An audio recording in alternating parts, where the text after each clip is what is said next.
Sir, આજે મહાપુરામાં નઝીર વોરાના ત્યાં ડિમોલિશનની કામગીરી હાથ ધરવામાં આવી છે.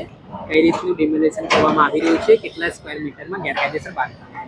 આ જે જગ્યા છે એએમસીનો રિઝર્વ પ્લોટ છે અને આ 3392 ચોરસ મીટર જગ્યા છે જે 10 વર્ષથી એમના કબજામાં હતી અને જ્યાં નઝીર વોરા છે એના ખિલાફ 29 જેટલા ગુનાઓ દાખલ થયેલા છે અને એના વિરુદ્ધ પાસાને તડીપારની પણ કાર્યવાહી કરવામાં આવી છે. હાલ જે પ્લોટ છે એએમસીને સાથે રાખી અને આ જે 3392 વાર જે જગ્યા છે જેનો કબજો મેળવવાની કાર્યવાહી ચાલુ છે.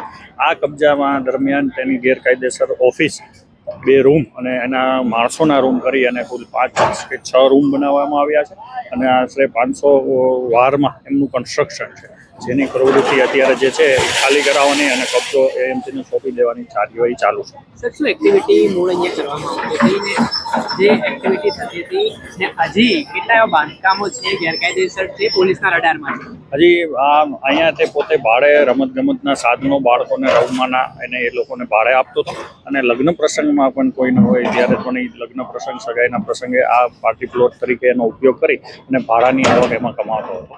આ સિવાયની પણ એની મિલકત અગાઉ અમે પણ 2 બાંધકામો તોડેલા છે જે ગેરકાયદેસર ઓફિસો હતી અને ગેરકાયદેસર ફ્લેટો બનાવેલા હતા. અને આગામી દિવસોમાં એએમસીને અમે લિસ્ટ જે આપેલું છે એની જે આ ગેરકાયદેસર પ્રવૃત્તિઓ કરતા તત્વો છે અસમાજ, એમનું પણ લિસ્ટ આપેલું છે. જેમ જેમ આઈડેન્ટિફાઈ થતી જશે એમ એમની ઉપર કાયદેસરની કાર્યવાહી કરવામાં આવશે.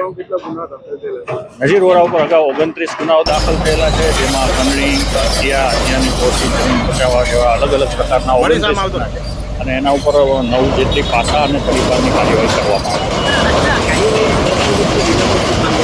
કોર્પોરેશને આ બાબતમાં કેમ રસ ના લીધો? શરૂઆતમાં જ્યારે ગેરકાયદેસર બાંધકામ હતું ને પોલીસ તરફથી એ સમયે કેવો એપ્રોચ હતો કોર્પોરેશનને? હાલ તો અમને ત્યારે મારા સમય દરમિયાન હાલ અમને જ્યારે આવ્યું ત્યારે પર ધ્યાને આવ્યું ત્યારે આ જે ડ્રાઈવ ચાલી હતી, ડીસી સાહેબની સૂચના હતી, સીપી સાહેબના હુકમ મુજબ હતી, એટલે તમામ ગેરકાયદેસર અસામાજિક તત્વોના બાંધકામો છે એ એક ઝુંબેશ ચાલુ કરવામાં આવી હતી અને એ ઝુંબેશ દરમિયાન અમને ખ્યાલમાં આવ્યા જે નામ આપવામાં આવ્યા એએમસીને અને એએમસીને દ્વારા એના ઉપર આઈડેન્ટિફાઈ કરી અને અમે કાર્યવાહી કરવામાં આવી.